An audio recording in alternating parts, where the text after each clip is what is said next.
Comitê do Patrimônio Mundial, colegiado da Unesco, incluiu 29 sítios na lista dos bens considerados patrimônios da humanidade. O comitê esteve reunido em Brasília, cidade que também faz parte dessa seleta lista.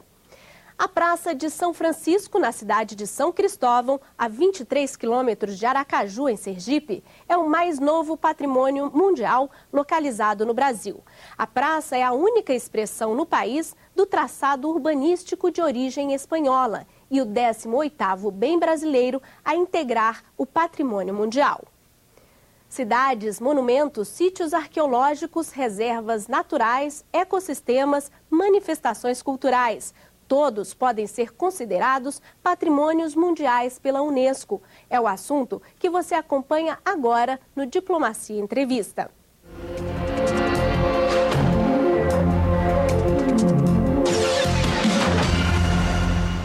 Hoje, quase 900 monumentos, cidades ou parques no mundo recebem o título de Patrimônio da Humanidade.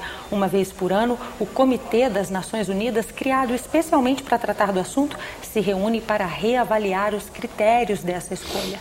Para falar sobre política de preservação do patrimônio cultural e ambiental, a gente recebe no programa Diplomacia a coordenadora de cultura da Unesco, Jurema Machado. Jurema, obrigada por conversar com a gente. Quais são os critérios para que um monumento, para que uma cidade seja considerada patrimônio da humanidade? Bom, esses critérios eles estão descritos num documento internacional ao qual os países aderem, que é uma convenção. No caso, estamos falando da Convenção do Patrimônio Mundial, Cultural e Natural.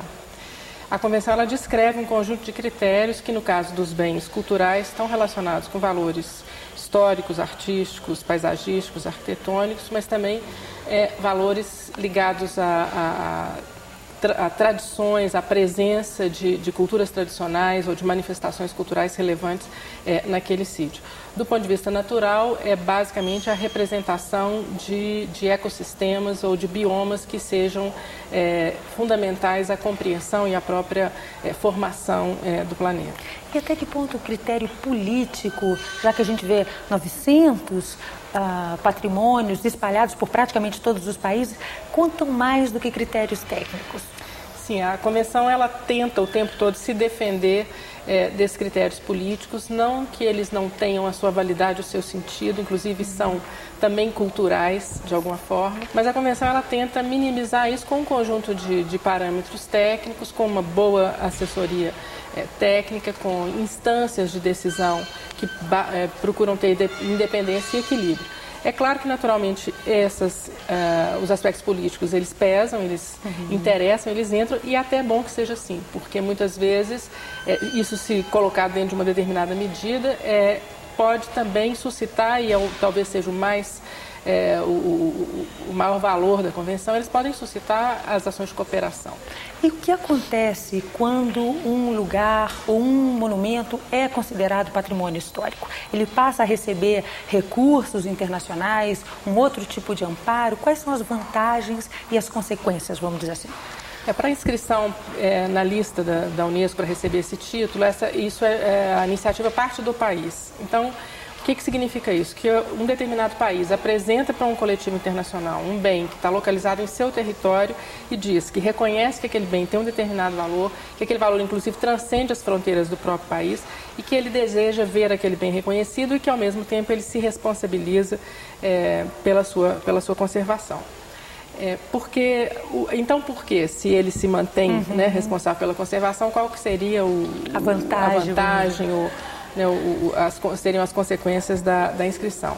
Esse reconhecimento ele também faz com que os países passem a compreender melhor os valores dos outros e trabalhar e cooperar por esses valores. Há, obviamente, uma ampliação de visibilidade que pode implicar em benefícios do ponto de vista do movimento turístico. Os países europeus sabem muito bem disso e usam isso muito bem. Mas também eu acho que a Convenção deve trabalhar cada vez mais nessa direção, a possibilidade de se ampliar a cooperação. Por que o comitê se reúne uma vez por ano? A cada ano, será que muda tanto o critério para se escolher um patrimônio da humanidade? Sim, na verdade, a escolha dos novos sítios para a lista é o aspecto mais visível dessa reunião, mas ela tem outros componentes de agenda muito relevantes. Como, por exemplo? Por exemplo, a avaliação do estado de conservação dos bens já inscritos. A Unesco é diferente assim, de um mero concurso de beleza, né, de excepcionalidade dos sítios.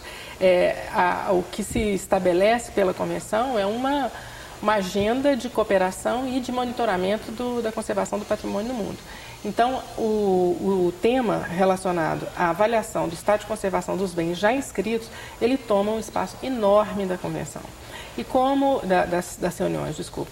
E como também esses problemas, eles vão trazendo novas reflexões e avaliações e perguntas, né, sobre o sentido e a capacidade de efetividade da Convenção, esses momentos também são momentos de refletir sobre o instrumento como um todo. E esse comitê acaba tendo o poder de definir que patrimônios estariam em risco. E isso pode representar uma ameaça de que esse patrimônio deixe de receber esse título? O fato de se estar numa lista de risco significa, sobremaneira, que aquele bem ele merece uma atenção e um cuidado especial. Existem muitos bens em lista de risco cuja motivação foi a insuficiência na gestão do patrimônio. Expansão desordenada, turismo desordenado, etc. Mas muitas dessas inscrições são motivadas por fatores de acidentes naturais ou de conflito armado que estão completamente à revelia da decisão dos países. E uma vez na lista, esses lugares passam a ter uma atenção especial ou receber ajuda internacional, recursos financeiros? Sim, os recursos financeiros nunca são aportados pela Unesco, que não tem esse papel e não tem fundos para isso, mas eles advêm de cooperações que vão surgindo, especialmente pela similitude com outras situações, com países mais desenvolvidos ou em melhor condição financeira, que já passaram por situações análogas e podem aportar cooperação técnica, expertise. O Brasil, único país na América do Sul que já sediou esse encontro. Por que essa dificuldade em trazer esse tipo de discussão para baixo da linha do Equador? Olha, o Brasil é um país muito alinhado com a Unesco desde a sua concepção. Teve participação em Conselho Executivo da Unesco, teve participação na formulação de uma série de documentos importantes, de decisões importantes da organização, não só na área da cultura, especialmente na área da cultura, mas não apenas.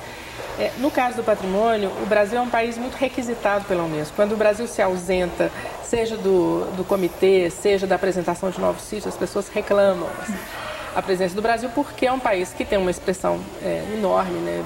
Acho que é desnecessário dizer porquê, né? Especialmente na América Latina, tem uma capacidade de gestão já instalada que tem muito a contribuir com os países vizinhos e também com os países de língua portuguesa. Eu acho que esse momento de trazer essa reunião para cá, ele reflete, ele está condizente, né, com todo um maior protagonismo da política internacional no sentido da cooperação sul-sul, né, cooperação de países em desenvolvimento.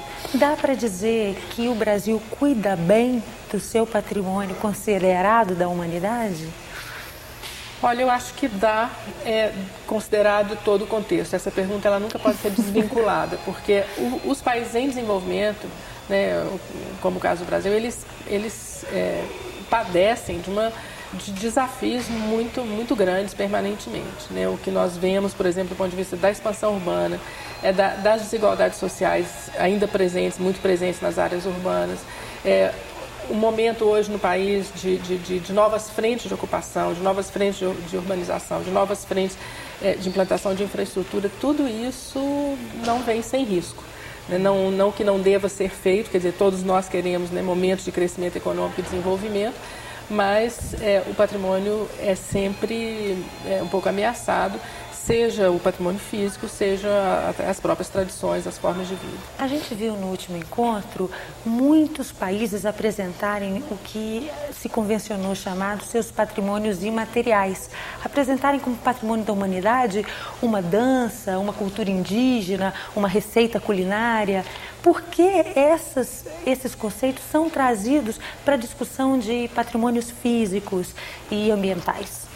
Na verdade, essas duas coisas elas são indissociáveis. Nós é que, por razão de trabalho, né, ou por prioridades que acontecem em alguns momentos, acabamos subdividindo uma realidade que, na verdade, é um todo. A Unesco também tem uma convenção que trata desse tema, uma convenção que é de 2003, quase 30 anos depois daquela que trata do patrimônio mundial, dedicada ao chamado patrimônio intangível, ao chamado patrimônio imaterial. Frequentemente acontece uma superposição muito clara, né, desses dois valores no mesmo território, e a vida desses lugares ela é indissociável das suas condições de preservação. O patrimônio físico, né, ele deve fazer cada vez mais, se procurar sentido para ele na vida das pessoas, no cotidiano, da mesma forma que as manifestações ali presentes, elas têm que estar, poder ter lugar, né, se expressar nesses lugares. O próximo passo imediato para a coordenação de cultura da Unesco no Brasil? Em sendo um escritório de país, nós não temos um papel, como tem o Centro Patrimônio Mundial da Unesco, de fazer a gestão da convenção. O nosso papel, ele se restringe a apoiar os sítios que já são inscritos pelo Brasil como Patrimônio Mundial, apoiar nas seus diversos desafios de gestão e conservação.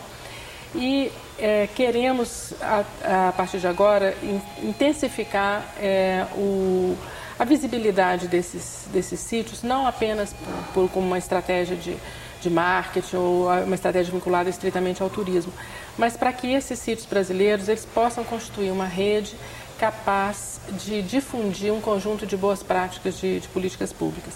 Nós temos como sítios, no caso, os culturais brasileiros, desde pequenas cidades até Brasília, né, passando por duas capitais como Salvador e São Luís.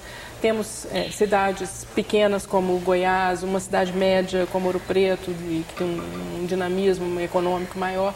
Ou seja, temos um leque de cidades que, além elas se inserem, né, elas podem representar um conjunto de desafios do patrimônio urbano brasileiro, e elas deveriam estar mais presentes como experimento ou como bons exemplos da implementação de políticas públicas de gestão urbana, não apenas da gestão do patrimônio. É isso que nós queríamos investir um pouco mais, que elas trabalhem de forma articulada, mais complementar e se utilizem melhor da sua condição de patrimônio mundial.